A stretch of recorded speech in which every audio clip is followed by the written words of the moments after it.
Chapter 6. Old Friends and New.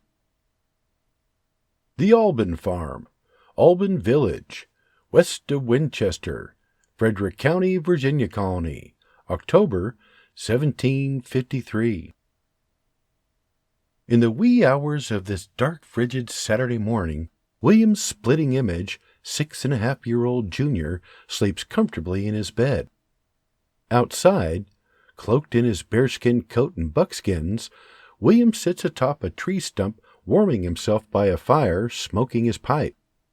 Squatting on the stump beside him, puffing his pipe, is Bebe, and across the fire are his two similarly dressed sons, his eldest, 13-year-old John, and 9-year-old Robert.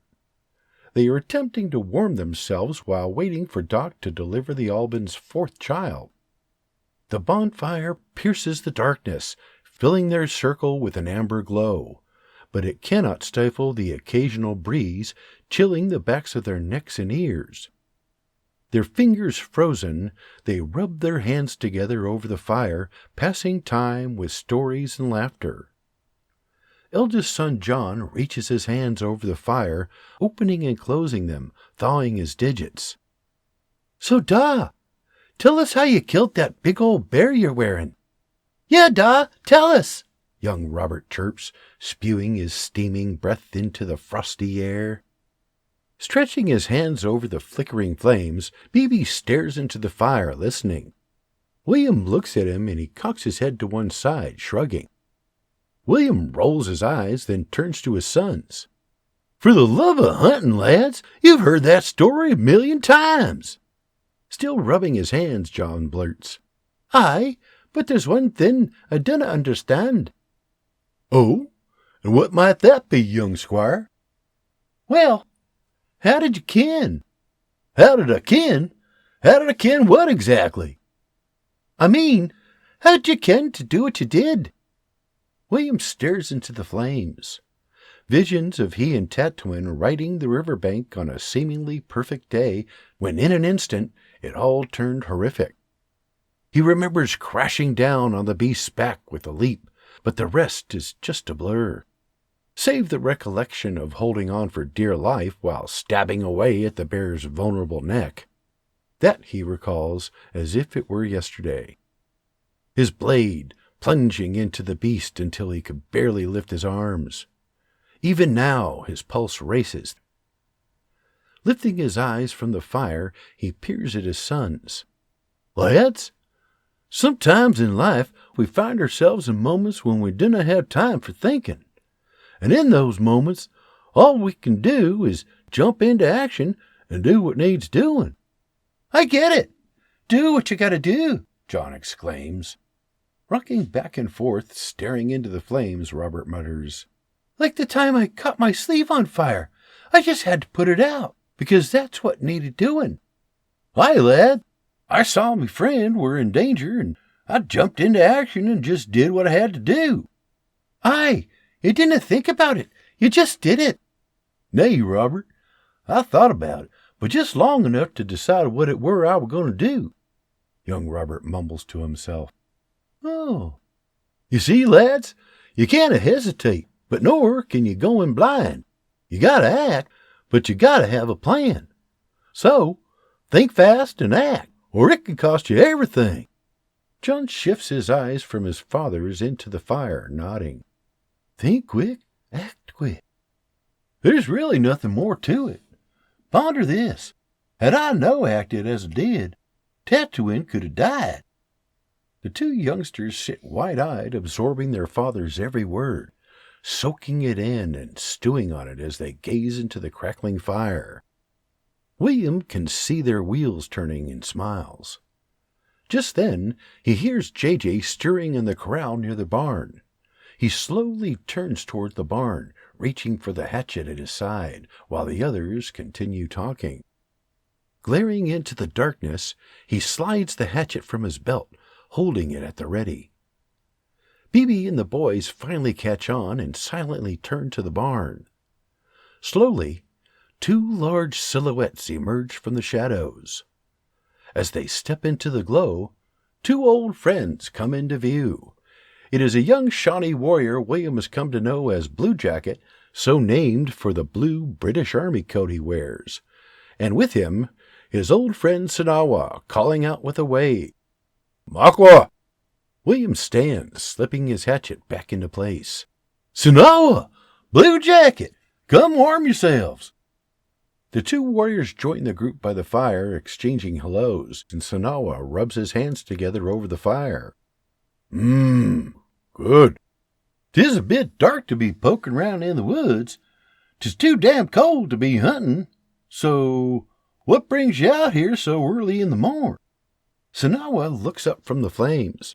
"We have message from Skigunsta. Him say, number 4 son, come soon. We here tell Mary, prepare." William laughs. "You're a little late, fellas. She's already in there giving birth." Sanawa peers at the cabin. "That explain loud screams. Skiagunsta say, Great Spirit, whisper in him ear. Say, go, bring Makwa, congratulation." William pats a hand over his heart, responding in Algonquin. "Thank you, brother. Much appreciated. Speaking of Skiagunsta, where is he?" Choosing his words carefully. "On mission." William furrows his brow and leans back on his stump. "A mission, you say?" "Him sorry no be here. Him travel to Forks, conduct important business for our people." Phoebe scratches his head, blurting, "Forks?" William glances at him out the corner of his eye. "He means the Ohio Forks, where the Ohio meets up with the Allegheny and Monongahela rivers." "Oh, right, the Forks." Just then, Berta emerges from the cabin, and all heads turn to her outlined silhouette standing in the doorway. "Doc says you can come in, lads." She points at their Shawnee friends. "That means you as well, lads." As the boys leap to their feet, Sanawa throws his arms in the air, wrapping William in a brotherly hug.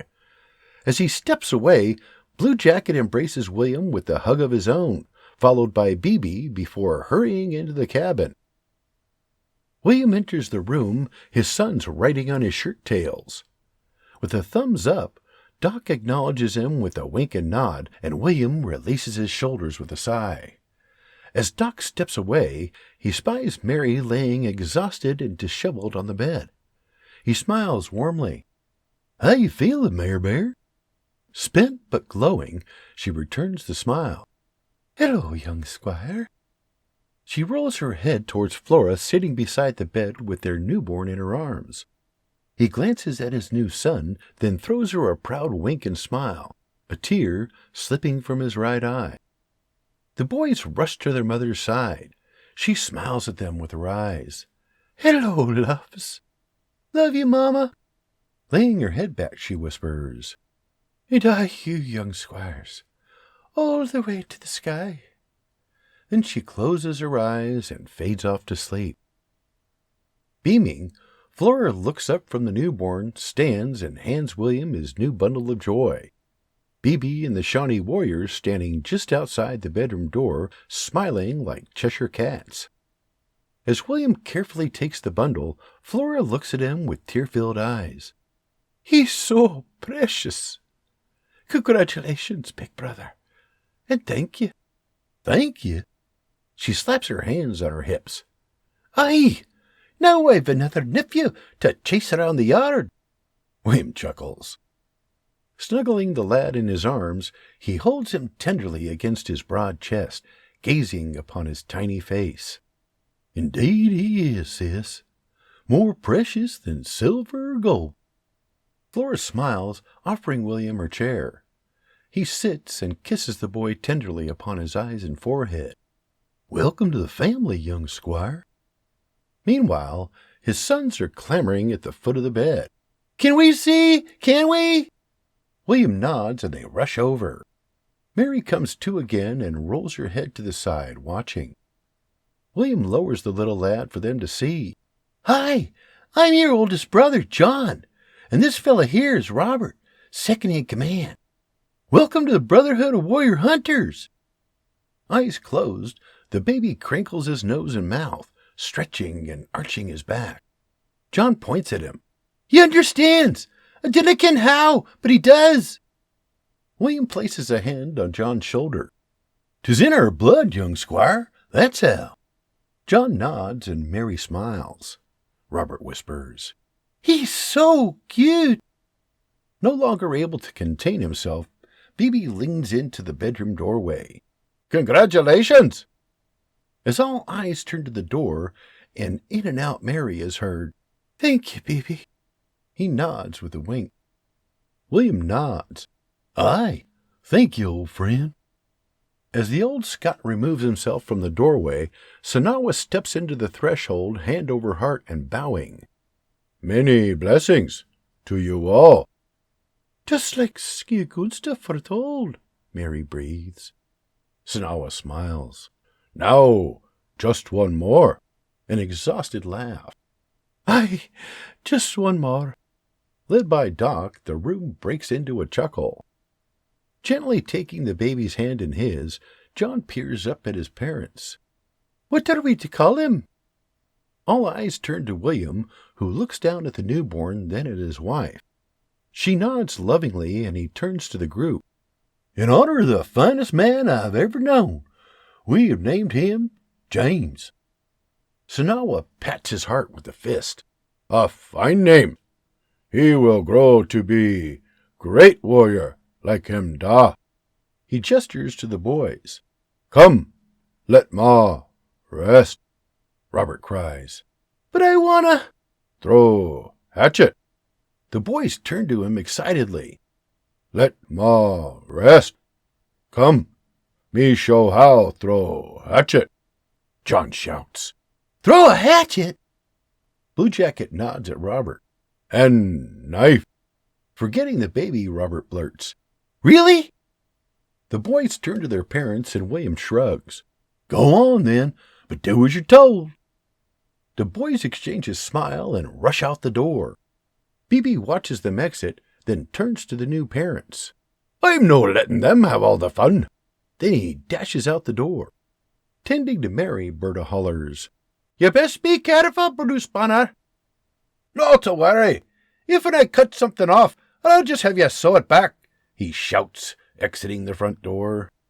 Always entertained by her parents, Flora breaks into a giggle. "I'd best keep an eye on the lot of 'em. Holler if you need me." As she follows her father outside, Berta barks, "Keep 'em in line, lass." Flora retorts, "Why do you think I'm going?" Through the dawn's early light and cool morning mist, Flora watches as the Shawnee warriors demonstrate how to properly hurl a hatchet into a tree. Standing nearby, her father watches as well, in awe of Sanawa as he repeatedly sinks his blade into the tree with a flick of his wrist. Leaning against the barn, Flora looks on proudly as the boys heed their instructor's every word. Enthusiastically, John steps forward to give it a try, and she hollers, "You be careful, lad." Sanawa looks at her, pausing, then turns to John. "Take tomahawk." He takes it with a raised brow. "Tomahawk?" "Hatchet, axe, tomahawk, all same." John nods. "Oh, got it." With Sanawa instructing him, he takes the hatchet, holding it firmly in his right hand. Step by step, Sanawa walks him through how to properly throw the hatchet, sharing some tips along the way. Sanawa steps back. "You ready?" John nods. Sanawa points to the target. John turns and focuses, then lifts the hatchet past his right ear and with a loud grunt hurls it through the air at the tree. His aim is true. The hatchet strikes the tree center mast with a thud, then falls to the ground. Sanawa slaps his hands together. "Much good, Esteban. Just need throw harder." John wrinkles his brow. "Esteban? What's that?" Sanawa places a hand on his head. "That you." "Me?" Yes, because you always wear on head, he says, patting his head. Hence, you Shawnee name, Esteban. You mean me coonskin? John asks, removing the cap from his head. Yes, Esteban, Sanawa says, grabbing the cap from his hand and shaking it back and forth before shoving it back on his head. John pulls his cap into place. Esteban, I like it. He points at Robert. And you kinda big. Kinda big? Ain't no one ever says that. They always says I'm kinda small, Robert retorts. Not kinda big. Kinda big. Like snake, you always on ground. Hence, you Shawnee name. Kinda big. I like it. Hey, John, you hear that? Sanawa gave me a Shawnee name, too. John retrieves the hatchet and quickly returns to the throwing line. Mine's better. Robert gives him a puckered lip snarl, bringing Blue Jacket to laugh. Sanawa commands, Again, but harder. With a look of determination, John peers at him, then back at the tree. Focusing, he draws back the hatchet and with all his might hurls his body towards the tree, letting the hatchet fly. With a clean whack, the blade buries itself an inch deep into the tree. John's eyes light up. Whoa! Flora claps and BB nods proudly, puffing his pipe.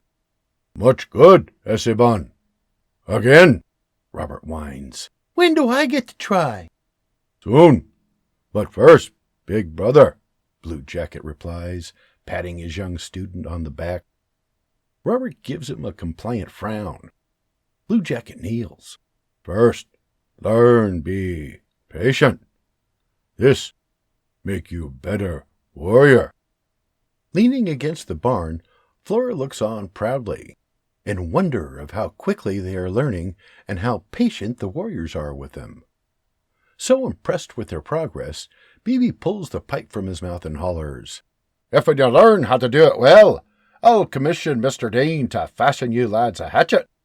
Robert blurts, And a knife? Aye, if you earn it. But you've to earn it first.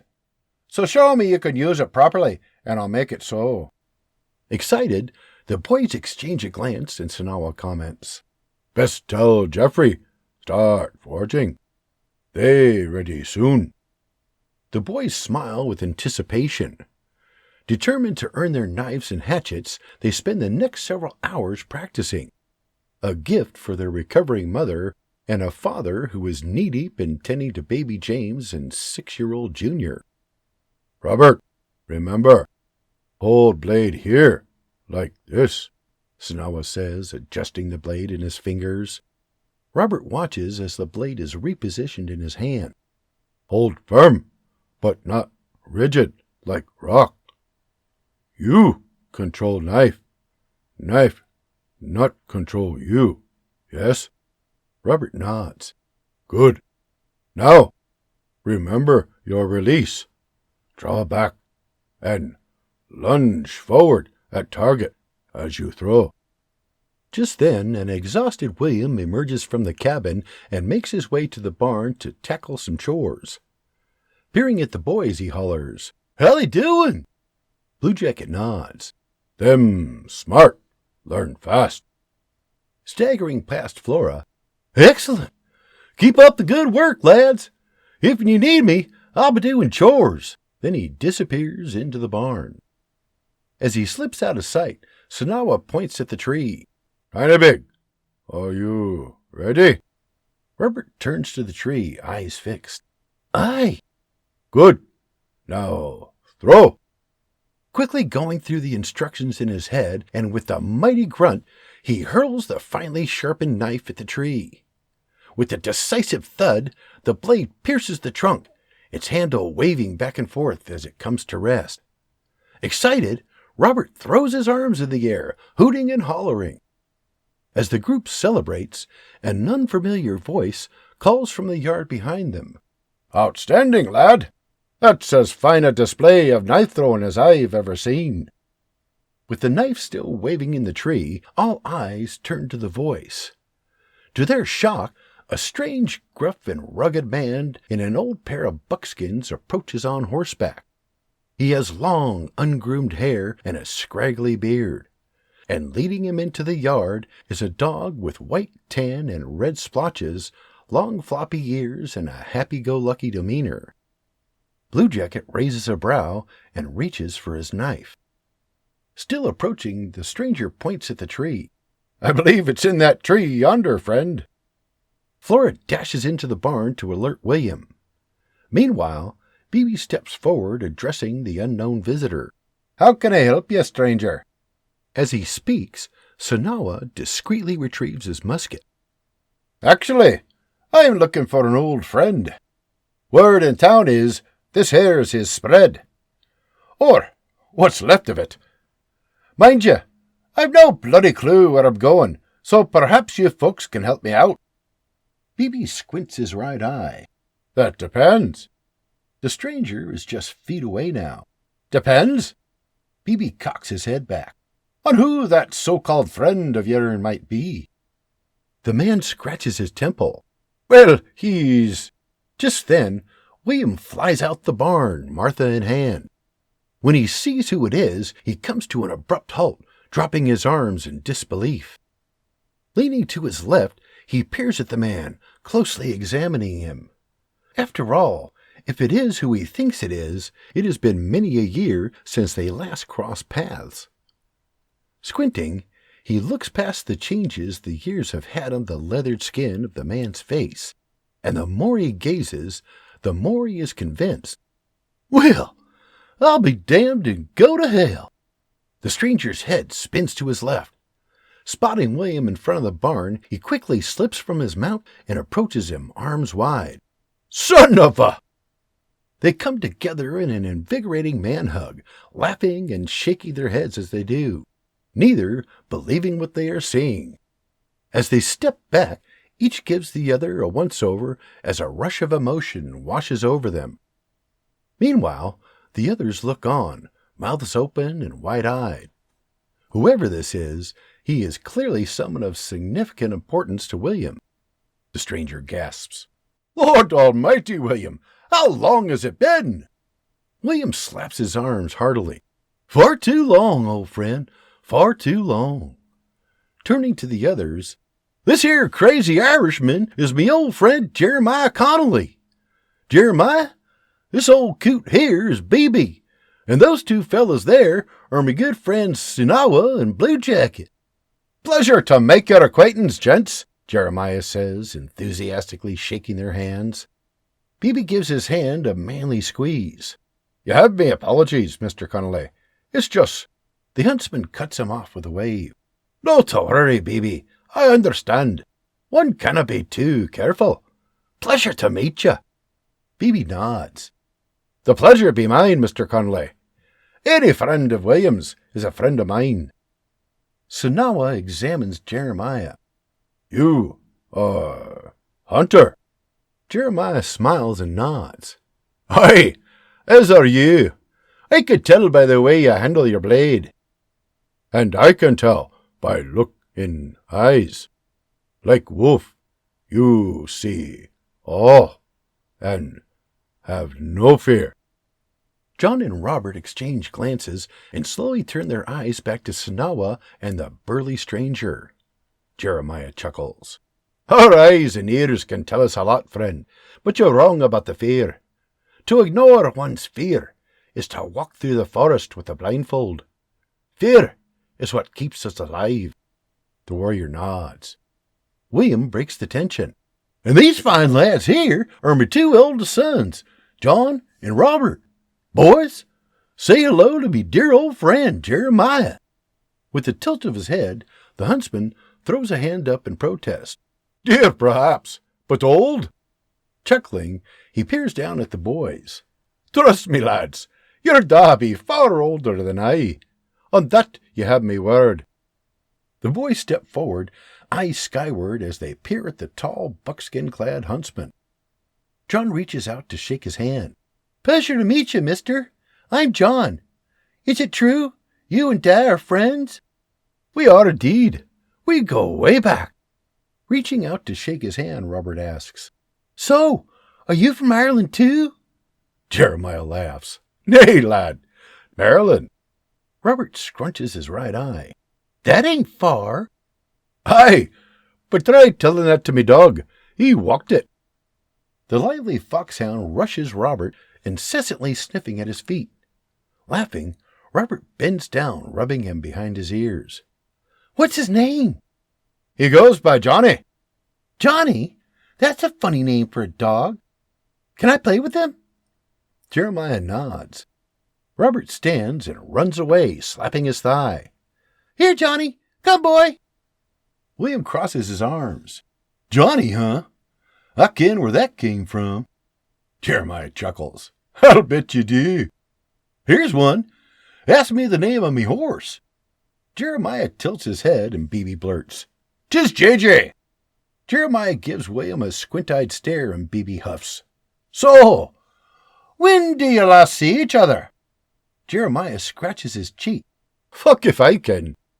While the warriors are oblivious, Beebe and William's brows raise and they exchange a glance. William discreetly waves Beebe off, returning his gaze to the still scratching huntsman. "If memory serves, 25. Jeremiah stops scratching. 25? "Aye, a quarter century, old friend." Mouth open, Jeremiah stares in disbelief. "Holy fuck, William!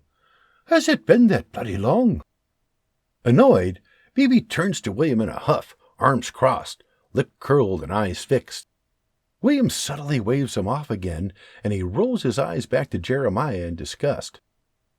"Aye, it's been far too long, brother. But you're here now, and I'm grateful."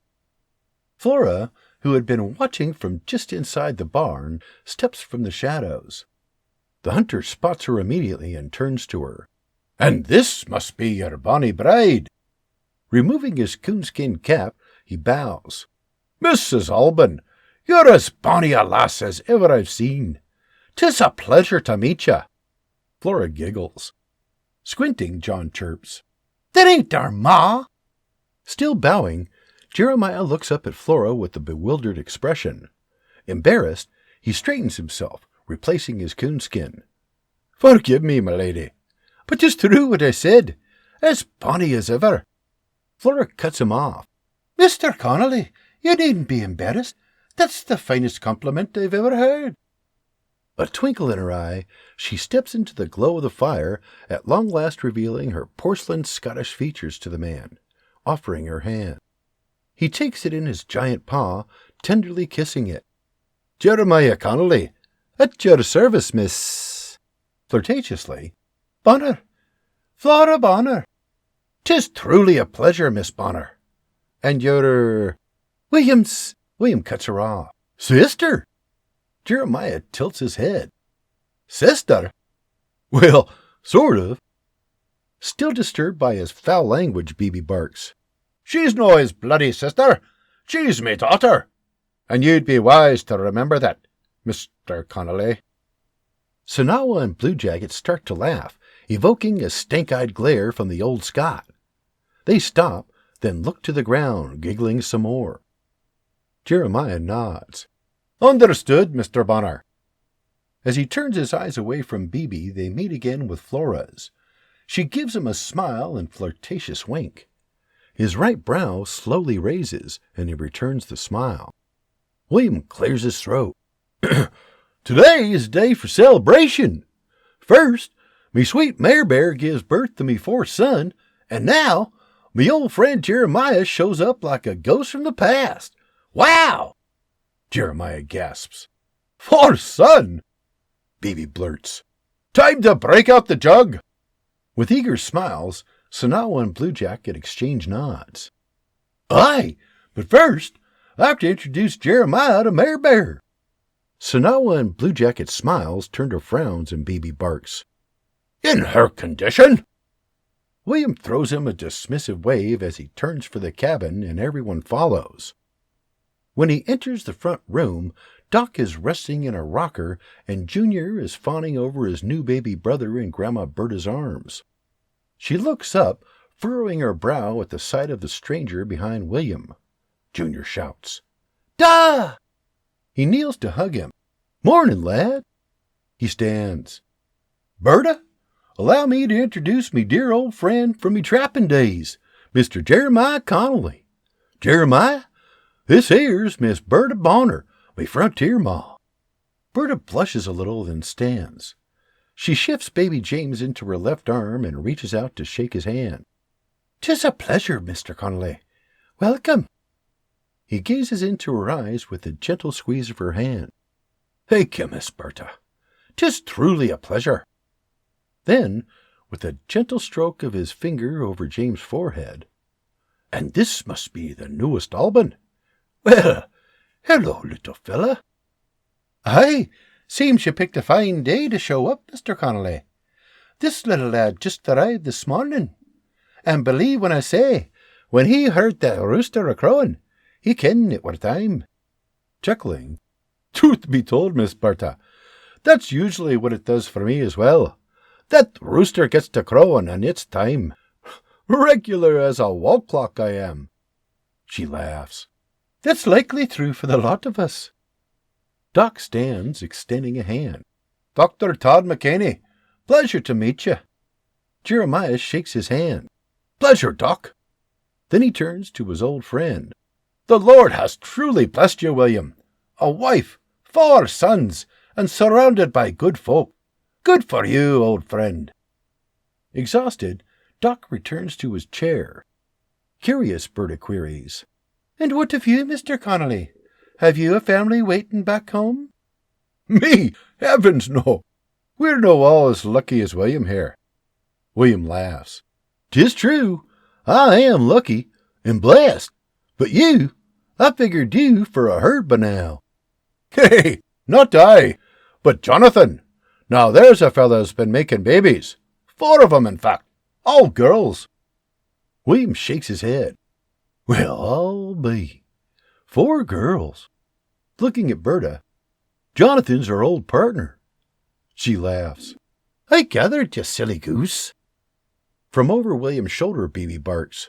"It takes a real man to make a woman." Sanawa and Blue Jacket break into another round, and Bibi barks. "What are you laughing at? You've no a dog between you." Sanawa grins. "No need dog. Me have 4 nephew." William and the warriors laugh, and Jeremiah quickly joins in. Bibi slaps his hands on his hips. "I'll give you that." "So, where is old Jonathan these days?" "He's back on his family's old tobacco farm in Maryland. After he married, he and his wife took over for his elderly folks. They're doing well. He's happy." William continues. "You ken we saw him at our wedding. I'm sorry you couldn't make it." Jeremiah nods. "Which leads us to you. What have you been up to all these years?" "Me? You ken, William. Same as ever. Wandering the wilderness, hunting and trapping and whatnot." Flora leans in. "No special someone?" To her dismay, he replies, "Why, sure." William slaps a hand on his arm. "Really? That's wonderful. Tell us about her. What's her name?" With a glance in Flora's direction, "Why, Johnny, of course."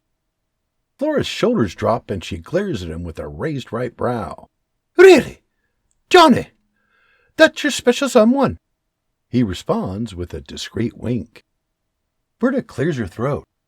"No wife or a lady friend? That makes no sense. You're a handsome fella." And with a nod in Bibi's direction, "Look who I married." Bibi barks. "What are you saying, woman?" Flora saunters over, placing a hand on her father's shoulder. "What's she saying, da? Is she married you for your charming personality?" The room bursts into laughter. As the mirth subsides, Jeremiah comments, "I reckon there just ain't no women interested in hunting, fishing, and trapping." A voice calls from the bedroom doorway. "Well then, you've never met a woman like Flora." All eyes turn to her, all save Jeremiah, gazing at Flora just a few feet away. They exchange a flirtatious smile, then turn to Mary. Surprised, William blurts, "Mary Bear, you're up. How could I rest with all your carrying on? I had to get up just to see what I were missing. He kisses her cheek. Sorry, love. Turning with the wave, he says, Mare Bear, this here's me old friend Jeremiah Connolly from Maryland. Her eyes light up, and she clasps her hands over her mouth. You cannot be serious. After all these years, here, in the flesh. Glory to God. 'Tis a pleasure to finally meet you, Jeremiah. William's told me all about you. She steps forward, and Jeremiah graciously receives her hug. 'Tis a pleasure to meet you, Mrs. Alban. And might I add, you're looking quite lovely for a woman who just had a baby. And a fine lad he is. They all are. Why, thank you, Jeremiah. 'Tis lovely of you to say. Turning to William, Husband, you should have had this one come round sooner. Sooner, much sooner, adds Flora to her father's displeasure. William acknowledges Mary with a smile, then she turns back to Jeremiah. Well, you're here now.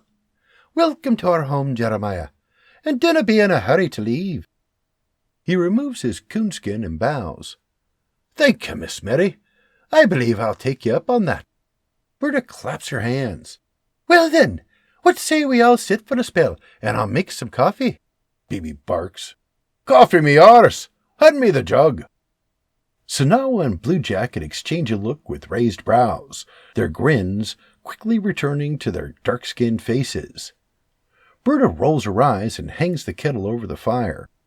Mary makes her way across the room, and William pulls out a chair for her at the table. As she sits, the others follow suit, including Flora, who is holding baby James, and William, who asks, So, what brings you to the Shenandoah? Jeremiah runs his fingers through his salt and pepper beard. Well, I cut word the Ohio Company were recruiting men for an expedition to the Forks next spring, so I signed on. Beebe tilts his head. The Forks? William nods. Aye, Beebe, where the mighty Ohio meets the Allegheny and Monongahela rivers. Oh, the Forks, you say? I'm excited for you, brother. That should be one hell of an expedition. The adventure of a lifetime. I'm no surprised, though. You were always seeking adventure. Jeremiah rolls his eyes. What? And you weren't? William starts to speak, and Mary gives him a stink-eyed glare. Don't even think of it, Mr. Makwa. You're not going anywhere. William waves her off. What? And leave you here to raise our boys alone? Nay, Makwa's staying home. She smiles. Beebe turns to Snow and Blue Jacket. The Forks. Ain't that where Skiagunsta went? Snow nods. Much dangerous. Beebe turns to Jeremiah. I dinna ken much about the Forks, but word is, it be dangerous. Aye, watch your back, Doc adds from the chair. A look of concern crosses Flora's face, and Jeremiah picks up on it. Word has it, they've already come to terms with the local tribes, so there shouldn't be anything to worry about. And they're looking to build a trading post out there. Imagine the opportunities. So, when word came around they were looking for experienced hunters to feed the crew and help build the trading post, I signed up straight away. Well, they damn sure found what they need in you, brother. In the spring, you say? Well, they dinna ken for sure just yet, but aye, most likely sometime in the spring. Berta glances at her daughter, then at Jeremiah. So, where will you be staying till then? Jeremiah removes his cap, scratching his head. I'm not rightly sure. Have you a recommendation? William gives his wife a quick glance.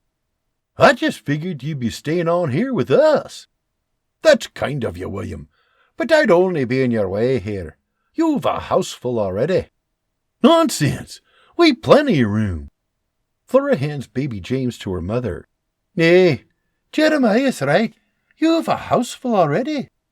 Mary gives Flora a discreet glance. What about William's old cabin?